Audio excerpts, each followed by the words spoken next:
generalidades, porque esto ya lo han hecho con el otro profe.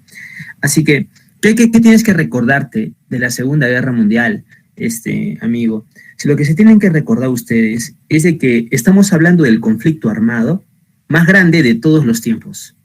Esto significa que no ha existido una guerra más grande que la Segunda Guerra Mundial. Guerra armada, por supuesto, ¿listo? Fue un conflicto terrible que va a comenzar en el año de 1939 y que va pues a concluir 6 años después, en 1945. 6 años de horror. Eso es lo que nos va a dejar la Segunda Guerra Mundial. Un evento que hasta el día de hoy sigue suscitando mucho interés. De hecho, amigos, todavía hay mucho de la Segunda Guerra Mundial que queda por investigar. ¿Listo? A profundidad, por supuesto. Otro punto importante, amigos, es de que la Segunda Guerra Mundial se caracterizó por el origen, o mejor dicho, por el nacimiento, por la presencia de varias ideologías nuevas, distintas, diferentes. Hasta ese momento, la única ideología imperante en el mundo, hasta antes de la Segunda Guerra Mundial, mejor dicho, cuando termina la Primera Guerra Mundial, en el mundo solo había una ideología imperante y esa era el capitalismo. ¿Listo? El imperialismo. ¿Correcto? Esa era la única ideología que dominaba el mundo. Pero terminada la Primera Guerra Mundial, acontece un fenómeno, porque vamos a observar el nacimiento de nuevas ideologías, como por ejemplo el fascismo que nació en Italia de la mano de Benito Mussolini. Por otra parte, encontramos al comunismo, al socialismo de la Unión Soviética. ¿De dónde salió esto? Fácil. Te recuerdo que durante la Primera Guerra Mundial dio lugar la famosa Revolución Rusa, un evento tan grande o quizás más importante que la propia Primera Guerra Mundial. Fue alucinante la Revolución Rusa. Y gracias a eso, Rusia, luego de la victoria de esta revolución, Rusia abandona su antiguo sistema, que era una monarquía, porque antes Rusia estaba gobernada por unos monarcas todopoderosos llamados los zares, con Z, los zares. El zar Nicolás II fue el último de Rusia. Y una vez que sacan del poder a los zares, se establecerá un nuevo sistema de gobierno en Rusia. Y ese nuevo sistema de gobierno será el socialismo, que quiere convertirse en un comunismo. ¿Listo? Por tanto, nosotros vemos aquí un acontecimiento universal. El primer país comunista de la historia, socialista, a la Unión Soviética. Porque ahora Rusia, ahora que ha abrazado el socialismo, ahora Rusia ya no se llama Rusia. Ahora Rusia se autoproclama como la URSS, URSS, la Unión de las Repúblicas Socialistas Soviéticas. ¿Listo? Otra ideología que va a estar basada, inspirada en el fascismo, será el nazismo, que nació pues en Alemania, de la mano de Adolfo Hitler. Muy bien, el hombre llegará al poder en 1933 y a partir de allí comenzará una política agresiva y de expansión. Se va hacia Austria, Checoslovaquia, todo lo que es el corredor a los Sudetes. ¿Listo? Y también hará alianzas. La primera alianza que hará Alemania antes del estallido de la guerra será con Italia, el famoso Pacto de Acero, claro.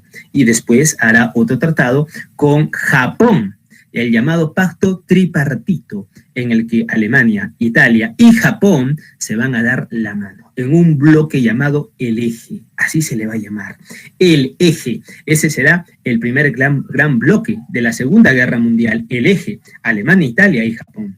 Pero ¿qué pasa después? Frente a este bloque se va a formar otro para defenderse de la agresión de este bloque.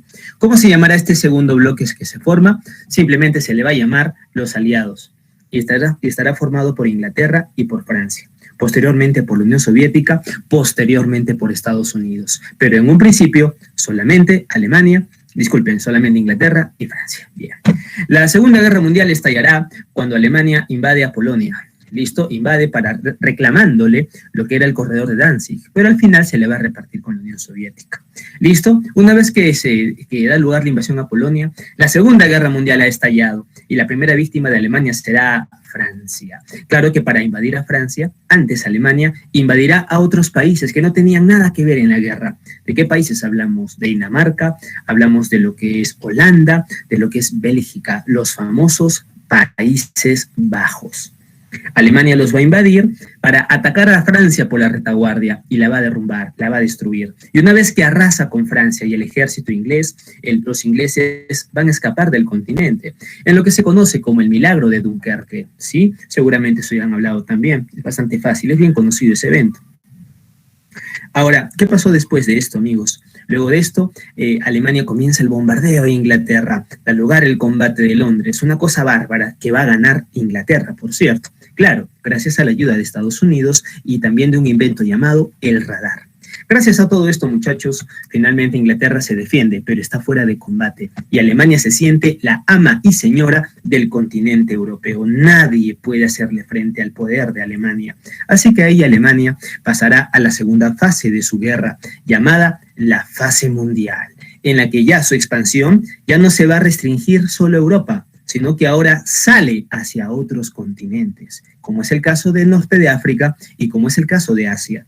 ¿Qué, profe? ¿Alemania invade Asia? Claro que sí, cuando invade a la Unión Soviética. Sí, Alemania, que tenía un tratado de paz, un tratado de no agresión con la Unión Soviética, Hitler rompe su palabra, rompe este tratado, lo desconoce y a traición va a atacar, va a invadir a la Unión Soviética. Stalin, que es el líder de la Unión Soviética, no sabe qué hacer, así que va a tener que luchar con uñas y dientes si quiere que la madre Rusia sobreviva.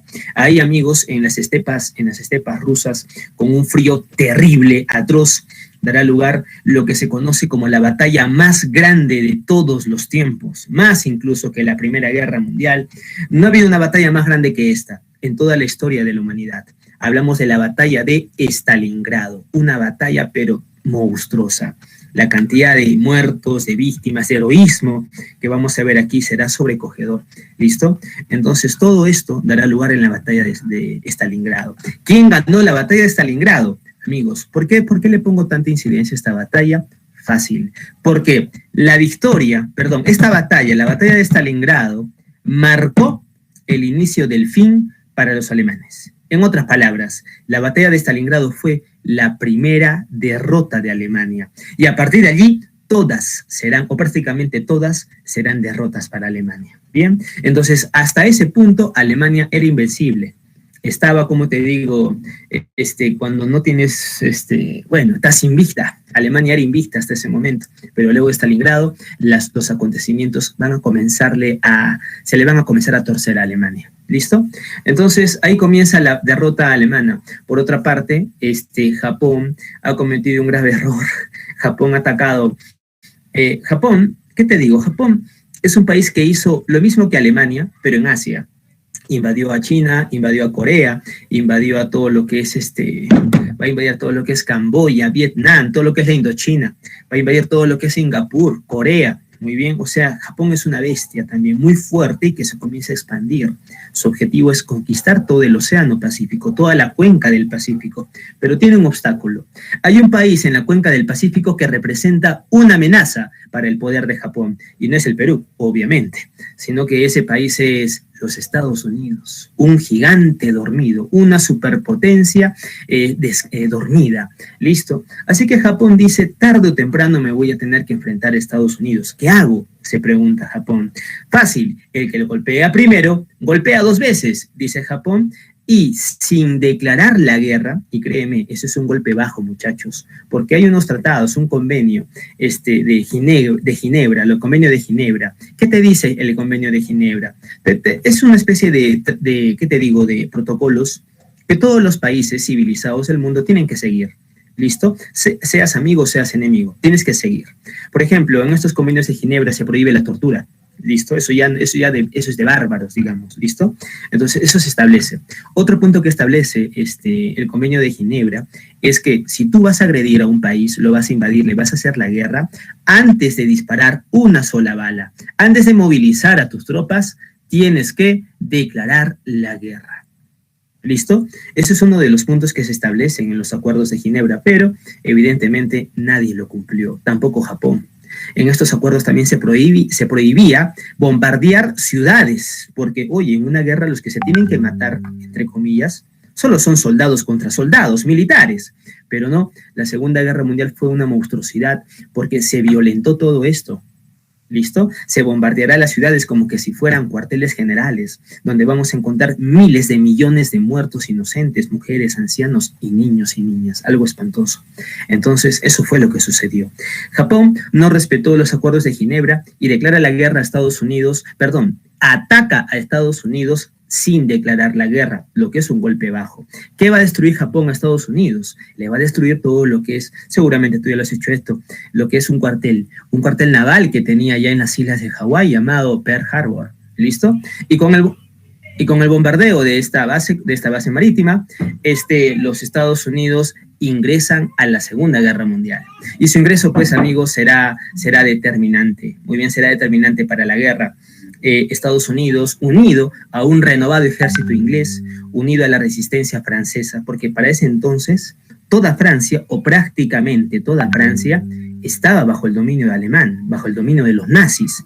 Hay una película muy interesante llamada Bastardos sin Gloria. No es muy apegada a la realidad, de hecho casi nada, pero trata sobre la Francia ocupada por los alemanes. Muy bien. Entonces, hasta ese momento, Alemania estaba bajo el dominio de los alemanes, sometida, el pueblo estaba sometido. No obstante, los valientes franceses van a resistir, la llamada resistance, así la van a llamar, la resistance. Y esta resistencia, más los despojos del ejército inglés, más el renovado ejército estadounidense, van a formar pues una coalición bravaza, y por eso van a comenzar a invadir los territorios que Alemania había conquistado. A esa invasión se le conoce como el Día D, exactamente donde te habías quedado con tu profe. Muy bien, este es el Día D. ¿Qué es el Día D? Es una operación ultra archisecreta en el que todos los ejércitos aliados, ya sean los franceses, los ingleses, los estadounidenses, incluso tropas de Egipto, en ese tiempo Egipto era un protectorado de Inglaterra, así que también apoyaban, entre otros más. Entonces, hablamos de una enorme cantidad de soldados, de efectivos, que van a desembarcar en la Francia ocupada por los nazis. Obviamente los nazis van a defender su territorio con uñas y dientes. No están dispuestos a perder lo que han conquistado. Así que van a poner una defensa pero alucinante. A esta operación, aparte del Día D, también se la conoce como la operación Overlord. Así también se le va a denominar la operación Overlord. Aunque también algunos le van a llamar la operación de Normandía, porque dio lugar en las playas de Normandía. ¿Listo? Bueno, estos son de otras de temas de lo que ya habíamos trabajado. Por ejemplo, ahí está Japón invadiendo Estados Unidos, atacando a Estados Unidos. Acá está la invasión a la Unión Soviética, los nazis. En esa figura se puede ver algo interesante, amigos. Uno de los grandes enemigos, uno de los grandes aliados de los rusos, ¿sabes quién es? Es su clima. Es su invierno. Las tropas alemanas marchaban y estaban seguras que conquistarían Rusia en poco tiempo, pero se demoraron y les va a caer el invierno. Madre mía, el invierno ruso, considerado como uno de los más fríos y brutales de la historia, del mundo. Y por eso, pues, como ves en la figura, muchos de los soldados nazis terminaron muriendo, no por balas enemigas, sino por la misma acción del frío. Listo, una cosa, pero bravaza, en serio. Bien, entonces, eso vendría a ser, listo, Japón, Estados Unidos, etcétera. Sigamos. Ahora, ¿qué pasó? Acá está, ¿ves? La derrota el desembarco a Normandía. Exactamente lo que te estaba contando yo. Mira, acá lo vamos a resaltar. Observa, el desembarco a Normandía, que dio lugar en el 44. Muy bien, esta operación secreta se llamó el Día D, aunque algunos también le llaman la operación Overlord. Ahí está, como lo puedes ver en la diapositiva. Facilito. Gracias a esto, y luego de una terrible batalla, de hecho las playas de Normandía van a quedar ensangrentadas. Amigos, yo les recomiendo una película muy interesante. Te recomendaría libros, pero la verdad es que a estas alturas muy poca gente lee. Te recomiendo una película realmente buena llamada Rescatando al Soldado Ryan. Te la recomiendo, es bastante antigua, ya hará unos 15, 16 años que se estrenó. Es una película que trata precisamente sobre estos acontecimientos y comienza con el desembarco en Normandía. Es una descripción muy cruda de lo que fue, así que te recomiendo que la veas si quieres tener una idea de lo que fue esa espantosa operación, la operación Overlord. Bien, luego de esto, amigos, los aliados precisamente van a ganar. ¿Cómo no? Alemania ya estaba en franca decadencia, ya estaba agotada. Muy bien, ya no tenía recursos Alemania, en cambio los Estados Unidos y sus aliados estaban con fuerzas completamente renovadas, así que solo era cuestión de que Alemania sea derrotada. Eventualmente todo el territorio francés finalmente será liberado porque por acción de los ejércitos aliados, Alemania va a tener que retroceder va a tener que convocar a sus filas para defender su propio territorio. Es curioso, Alemania antes invadía otros países, pero ahora Alemania defiende su territorio porque está en peligro, ¿listo? De hecho, amigos, Alemania acá tendrá un problema. Alemania va a ser derrotada tanto en el frente occidental por los aliados dirigidos por Estados Unidos, y también serán derrotados en el campo, en el frente oriental, por los soviéticos. ¿Te acuerdas? La batalla de Stalingrado, lo que te había dicho. Así que mira lo que le está pasando a Alemania. Está a punto de pasarle lo mismo que le pasó a Polonia. ¿Cómo es, no? Llámalo karma histórico. A la pobre Polonia se la repartieron entre dos. Así, por delante y por atrás le van a atacar a la pobre Polonia. Por acá Alemania y por allá la Unión Soviética. Sanguchazo a la pobre Polonia. Eso fue antes de la que estalla la guerra. ¿Listo? Eso fue un abuso. Ahora a Alemania están a punto de hacer lo mismo. Por el frente oriental, los soviéticos. Y por el frente occidental, Estados Unidos y sus aliados. Entonces, Alemania tiene que defenderse por ambos lados y no podrá. Así que eventualmente será invadida. Por más que se va a defender, no podrá detener el ataque, muy feroz de sus enemigos, hasta que finalmente Berlín, la capital, será pues bombardeada. Lo que pasó allí, muchachos, fue algo espantoso, porque no podemos culpar, amigos, a todos los alemanes. No podemos decir de que los alemanes eran malos, no. Una cosa es los militares, los generales, sus líderes, los nazis, y otra cosa es la población alemana. Gente como tú y como yo que no tiene nada que ver en este conflicto. Mujeres, ancianos, niños, estudiantes y profesionales que no tenían nada que ver van a sufrir aquí cuando Alemania es invadida. Los soviéticos y todos los demás van a descargar su furia contra la pobre población. Las que más van a padecer serán las pobres mujeres alemanas, que van a ser violadas, van a ser ultrajadas, asesinadas. Una cosa horrible por 3, 4, 5, 6 hombres. ¿Listo? Y eso nadie lo cuenta. Las atrocidades que se cometieron contra el pueblo alemán fue algo que no tiene nombre. De hecho, las pobres mujeres alemanas tenían una frase muy triste, decían, prefiero un soviético dentro de mí, o sea, que la viole, a un estadounidense volando sobre mí. ¿Por qué? Porque mientras que los soviéticos invadían por tierra y cometían todo tipo de atrocidades como violaciones, robos, saqueos, los estadounidenses no entraban al esto, sino que bombardeaban Berlín. Así que por eso las chicas decían eso, prefiero a un soviético dentro de mí que a un estadounidense volando encima de mí, despedazándome. Entonces, esa era la triste realidad de estas pobres mujeres, chicos, y que casi nadie recuerda, solamente el propio pueblo alemán. Luego de esto, ante la inevitable derrota, Hitler en su búnker va a tomar la fatídica decisión de quitarse la vida, junto con su reciente esposa, porque recién se había casado con ella. Había sido su amante mucho tiempo, pero recién ahí se van a casar. Hablamos de Eva Braun. Ella fue su compañera y hasta el final lo acompañó al hombre. Y también su esposa al final, Eva Braun. El hombre antes de meterse un tiro en la cabeza, va a tomarse una pastilla de cianuro para asegurarse, y luego ordenará de que su cuerpo ya muerto lo quemen, muy bien, para que no lo muestren como que si fuera un trofeo. Entonces, esto van a seguir las órdenes y así Hitler perderá la vida, y así es como termina la derrota de Alemania. Muy bien, Alemania se ha rendido, ya no hay nada más que hacer, muerto el Führer. ¿Listo? Claro, esa es la historia oficial. La historia no oficial te dice que Hitler sobrevivió y murió muchos años después, alguien dice, por una provincia de Argentina, pero eso es algo no oficial, así que lo dejamos allí y continuamos. Sigamos. Ahora, tú dirás, ya terminó la guerra. Mentira, todavía no acabó la guerra, muchachos. Alguien sigue peleando. El valiente pueblo japonés. Los japoneses son pero atroces. Mira, como puedes fijarte en ese dibujo, mira, observa, Alemania está invadida por todos los frentes, por Inglaterra, por Estados Unidos y por la Unión Soviética. Muy bien, ya no puedes defender tus propias líneas y por eso serás aplastado, como puedes ver en la figura. ¿Listo?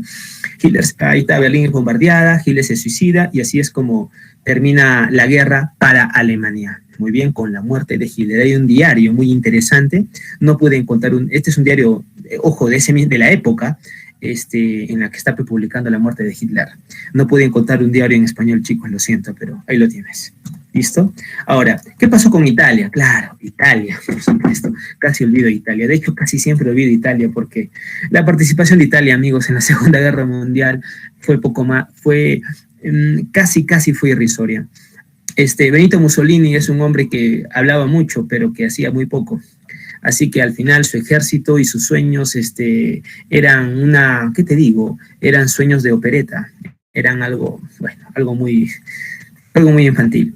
Así que al final el pueblo se va a dar cuenta del tipo de líder que tienen y ya para 1945, sabiendo de que ya la guerra la derrota es inevitable, el propio pueblo, hartos de este muchacho que los ha llevado hasta el borde del precipicio, lo van a tomar, van a meter golpe de estado y lo van a matar, quitándole la vida. Y así es como Italia se pone del lado de los aliados para atacar a Alemania. Lo mismo que pasó en la Primera Guerra Mundial. Lo máximo Italia, toda la vida cambiándose de equipos. Bien indecisos son los italianos.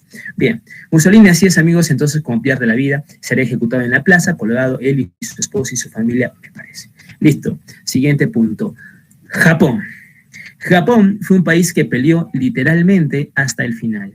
Hasta el final. ¿Por qué era un pueblo tan poderoso? Algo que hay que admirar de los japoneses, chicos, al margen de las atrocidades que cometieron, ¿eh? Porque créeme, si tú creíste que los alemanes, solo los alemanes cometieron barbaridades como lo que hicieron contra los judíos, te equivocas. Los japoneses hicieron algo muy parecido o tal vez peor que los alemanes con los chinos y con los coreanos. De eso ya hablaremos después. Pero el hecho, amigos, es de que los japoneses, ¿por qué eran un pueblo tan fuerte?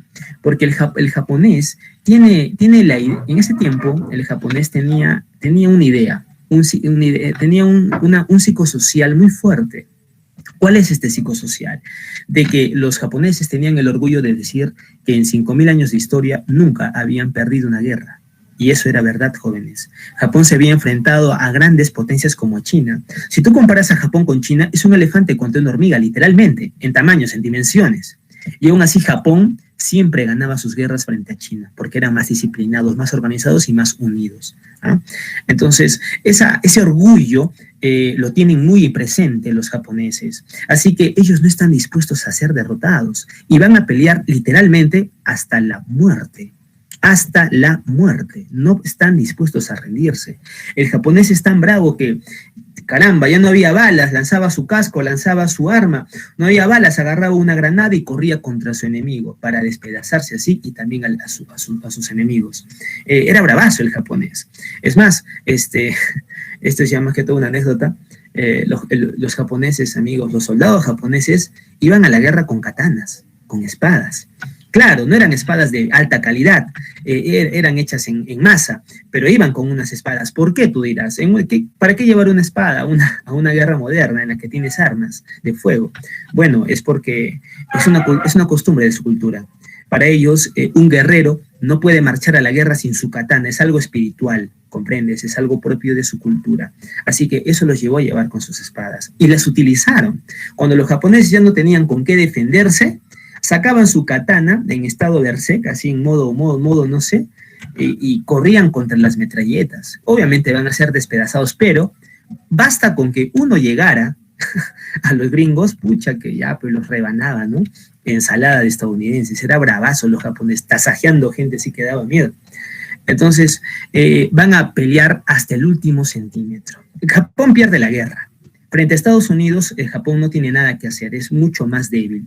Japón, ¿qué te digo? Resiste, ¿sí? Es derrotada, sí, poco a poco la van a ir replegando a su territorio, pero Japón no cede 1 metro cuadrado sin pelearlo. Y eso va a traumatizar a los estadounidenses, los va a traumatizar, estaban ya locos los gringos, ya no querían pelear ahí, querían irse a pelear contra los nazis en lugar de pelear contra los japoneses, eran muy radicales estos muchachos. Pero al final, amigos, Japón finalmente será sometida a un terrible y cruel bombardeo, los bombardeos que van a estar dirigidos por este flaquito, no me acuerdo, un tipo que literalmente dijo, yo voy a desaparecer a Japón, no me interesa. Y cuando hablaba de desaparecerlo, lo decía literalmente, bombardeando ciudades. Cerca de 50, 60 B-27, son unos bombarderos gigantescos, volaban por encima de las ciudades japonesas, niponas, y las bombardeaban. Una cosa espantosa, porque recuerda de que la cultura japonesa siempre ha sido muy fuerte, y sus casas eran prácticamente de bambú y de papel. Imagínate que tú le eches una bomba, imagínate cómo ardían las ciudades. Tokio, prácticamente la mitad de Tokio en ese tiempo era bambú y papel. Y cuando tú le lanzabas las bombas, imagínate cómo ardía toda la ciudad.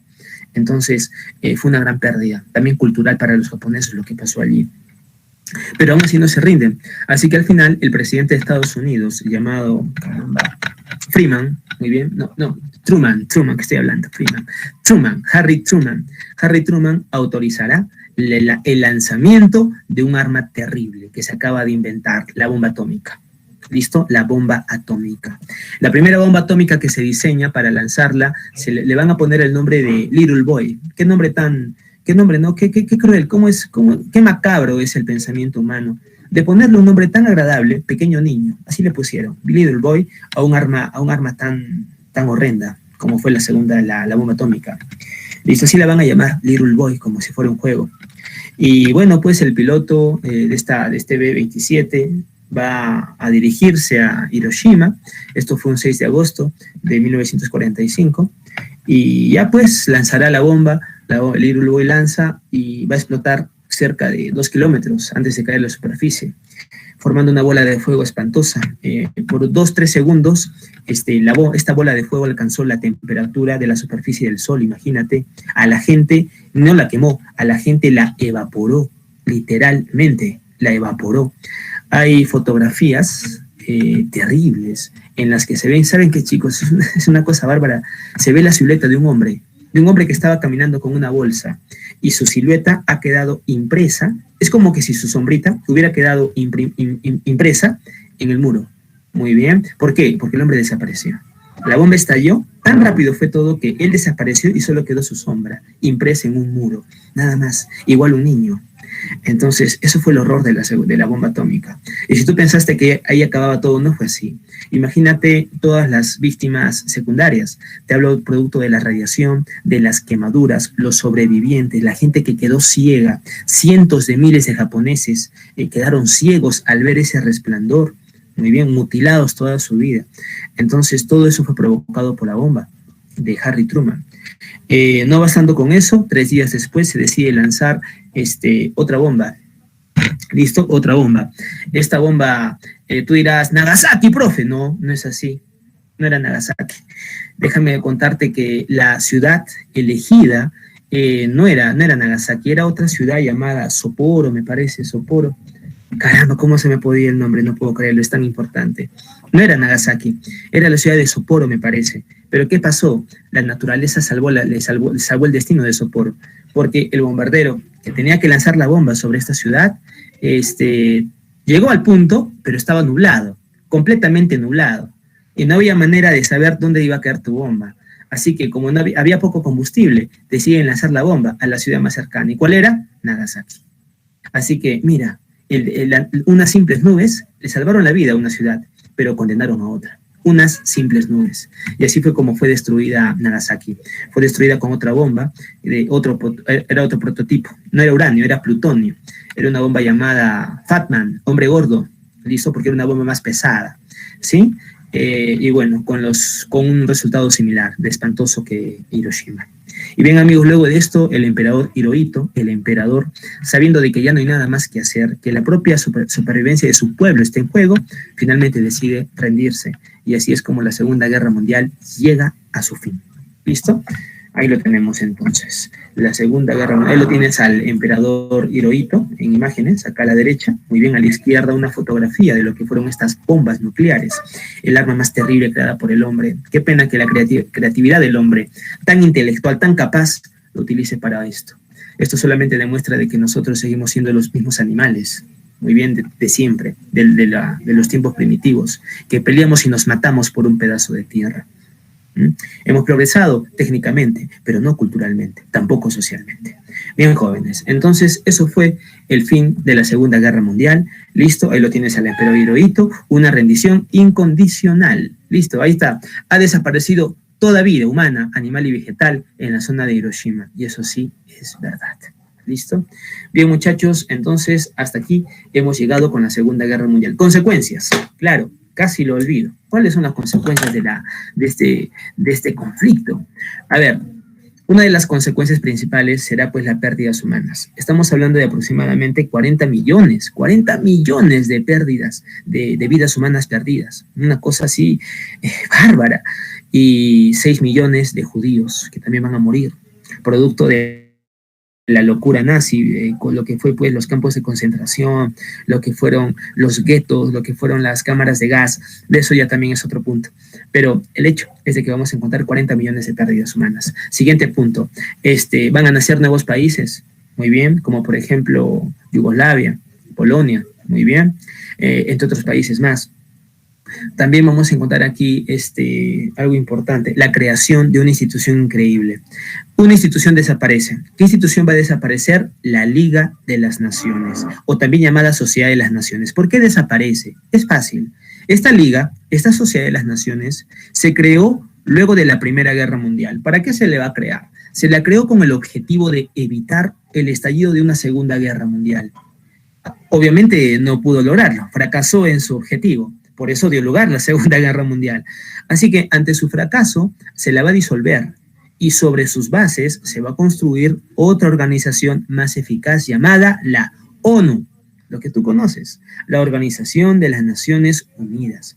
Entonces, no te olvides, la ONU será la predecesora de la Liga de las Naciones, de la Sociedad de las Naciones, que hasta el día de hoy sigue vigente, la ONU, y cuyo propósito es el de conservar la paz en el planeta. Pero tú sabes de que ese es un mal chiste, porque nadie respeta la paz en el planeta. Ni siquiera la primera potencia del mundo, Estados Unidos, que dice ser pacífica.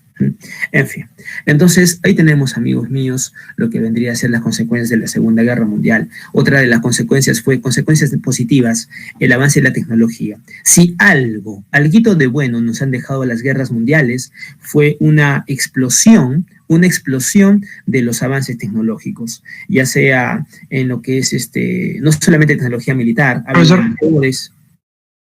disculpe, creo que no se ve la pantalla. No se ve la pantalla. Ah, sí, mi estimado amigo, no se ve la pantalla porque ya hemos terminado las diapositivas. Yo las había parado, campeón. Disculpe, profesor. No te preocupes, hijo. Más bien, muchachones, terminada la explicación, vamos aprovechando que tenemos el tiempo, gracias a que tuvieron un seminario con el profe, me ayudó muchísimo, se lo agradezco al profe. Vamos a aprovechar este tiempito para resolver todas las prácticas pendientes que tenemos, ¿ya? Entonces, ahí lo tienes. Listo, jóvenes, ya se me fue la idea, no sé qué estaba hablando. Así que vayámonos a lo nuestro, que es la resolución de las prácticas. ¿Listo? A ver, muy bien. Arrancamos. Vamos a compartir entonces, muchachos, vamos a abrir la práctica. Lo que me había pedido, ustedes me habían pedido de que abra la practiquita de la Revolución Francesa. Listo, eso queríamos resolver la sesión pasada. No encontraba mi archivo, hijos míos, así que la profesora ha tenido la gentileza de pasármelo. Así que lo vamos a compartir con todos ustedes para resolverlo. Y de paso cotejas, ¿listo? Vamos a cotejar. Y obviamente voy a pedir la participación de ustedes, como ya es costumbre. Así que vayámonos a la práctica. Voy a compartir la pantalla. A ver dónde está. Dejar de presentar. A ver, vamos a compartir una ventana. Listo, a ver muchachos, ahí lo pueden ver, la practiquita. Listo, nos dice así, Revolución Francesa. Uy, caramba, ¿qué pasó acá? Listo, a ver, pregunta número 1. Dice, clase social que simbolizó y lideró el nuevo poder de la Revolución Francesa. A ver, ¿quién desea responder? Levante la mano, por favor. Vamos, no se peleen por hacerlo, ¿ah? ¿Alguien? ¿Nadie? Listo, Madre Santa, qué ánimos que me dan, muchachos, ¿qué pasó? Si ustedes son tan positivos, ¿qué onda? ¿Qué fue? A ver, ¿alguien sabe la respuesta? ¿Cuál fue la clase social que impulsó la revolución? El pueblo o el tercer estado. El tercer estado. ¿Quién ha hablado? ¿Yair? ¿Eres tú, Yair? ¿Sí? ¿Quién ha...? No, yo. Sebastián. Yo, viejo, pero no sé quién eres. Dame tu nombre, hijo. Sebastián. Muy bien, Sebastián, muchas gracias. Tu respuesta es correcta, pero también incorrecta. Miércoles, ahora, ¿qué significa eso? Te explico, viejo, y para ti y para todos. Jóvenes, su compañero Sebastián tuvo la gentileza de darnos la respuesta, pero no está del todo bien esclarecido. Me explico. Sí, ciertamente fue el pueblo quien va a movilizar la revolución, pero no fue todo el pueblo, amigo Sebastián, sino que dentro del pueblo, gente, había un sector particularmente poderoso, que va a tener mucho dinero, va a tener capital y va a tener mucha influencia. Estamos hablando de la burguesía. La burguesía, amigos. La burguesía que era parte del pueblo, que es parte del pueblo. La burguesía es la parte intelectual, la parte adinerada, la parte poderosa del pueblo. Son del pueblo, pero digamos que es, es la parte, es el sector del pueblo que tiene ciertos beneficios y privilegios, ¿sí? Así que serán los burgueses, con todo su poder e intelecto, los que van a conducir, van a orientar al pueblo para sacar adelante la Revolución Francesa. Así que esa es la respuesta, muchachos. Acá lo pongo con mayúsculas, bueno, no puedo escribirlo acá, pero la respuesta es la burguesía. Pregunta número 2 dice, constituye el más valioso legado que la Revolución Francesa ha dejado a la humanidad. ¿Quién desea responder? Vamos, levante la mano. Vamos, hombre. A ver, alguien. Creo que hay opción para levantar la manito aquí. Creo que no. Ya, así que al grano. A ver, convocamos al amigo Ander Mendoza. ¿Ander? No puedo ver bien. Ander, ¿estás? Recién me uní hoy, profe, disculpe. Te acabas de unir hoy. Muy bien, varón. Entonces no podrías responder. No te preocupes. Gracias, Ander. Entonces presta atención. Muy atento porque estamos repasando. Con el amigo John, Gameplay 6. Ah, claro, el amigo John, por supuesto. John, ¿estás? Vamos, hombre, manifiéstate. Aquí, profesor. Ahí está. Muy bien, John. A ver, dame la respuesta, flaco. ¿Cuál crees tú que será el mejor aporte, el mayor aporte de la Revolución Francesa a la humanidad? ¿Ah? 5. La inspiración para la independencia de muchos países. No, mátate, nada viejo. Vamos, dale, John, piensa un poco más. No es eso. No niego de que eso fue importante, pero eso no fue lo más importante. 3, 2, 1. Respuesta correcta, muchachos. El aporte principal de la Revolución Francesa tampoco fue la Constitución, que fue lo que vi que estaban escribiendo por acá, por aquí, sí. No se puede ver sus diapositivas, no se preocupen, ya. Tratado de Versalles, no. La primera Constitución, tampoco. Respuesta, muchachos. La Declaración Universal de los Derechos del Hombre y del Ciudadano. ¿Qué fue? Si yo les había explicado eso, hijos de mi corazón, claro. Coloquen eso acá, por favor, en la pregunta número 2. La Declaración Universal de los Derechos del Hombre y del Ciudadano. Ese fue el principal aporte de la Revolución Francesa a la humanidad. Tercera pregunta. Bajo su presidencia, la Asamblea Constituyente realizó la sesión del juego de la pelota. Muy bien. ¿Quién organizó, quién hizo posible la realización del juramento del juego de la pelota? ¿De quién estamos hablando? ¿Quién se muere por responder? 5, 4, 3... Fayette, algo así era, creo. Lafayette, no, mi querida Fanny. No es Lafayette, es Lafayette. Lafayette. Muy bien. Su compañera tiene toda la razón, amigos. Fue Lafayette, este importante caudillo francés, quien va a dirigir a la famosa Asamblea General. A la Asamblea Nacional. Él dirigió a la Asamblea Nacional y eventualmente también hará el juramento del juego de la pelota, el gran Lafayette. Muchas gracias, Fanny, muy gentil. Siguiente. Se denomina etapa monárquica a la primera etapa de la Revolución Francesa porque, a ver, ¿quién me puede decir? ¿Quién se muere por responder? ¿Por qué la primera etapa de la Revolución Francesa se la va a llamar la fase monárquica? 5, 4, 3, 2, 1. No hay problema. No hay ningún problema. A ver, vamos a abrir el Paint. ¿De acuerdo, caballeros? Tengo que explicarlo. Es mi trabajo. Si no te acuerdas, tengo que hacerlo. Así que, caballeros, a ver, un ratito, gente, por favor. Miren, vamos a hacer acá una línea temporal. Ahí está, mira. Ahí está, me salió perfecto, no lo puedo creer. Listo, ahí lo tienes. ¿Listo? ¿Qué sucede? Muchachos, la Revolución Francesa se divide en dos grandes etapas. ¿Listo? En dos grandes etapas, con diferentes nombres. Yo te enseñé uno de esos nombres. A una primera se le llama la revolución moderada. Ahí lo tienes, a la revolución moderada. Y luego tenemos a la revolución exaltada.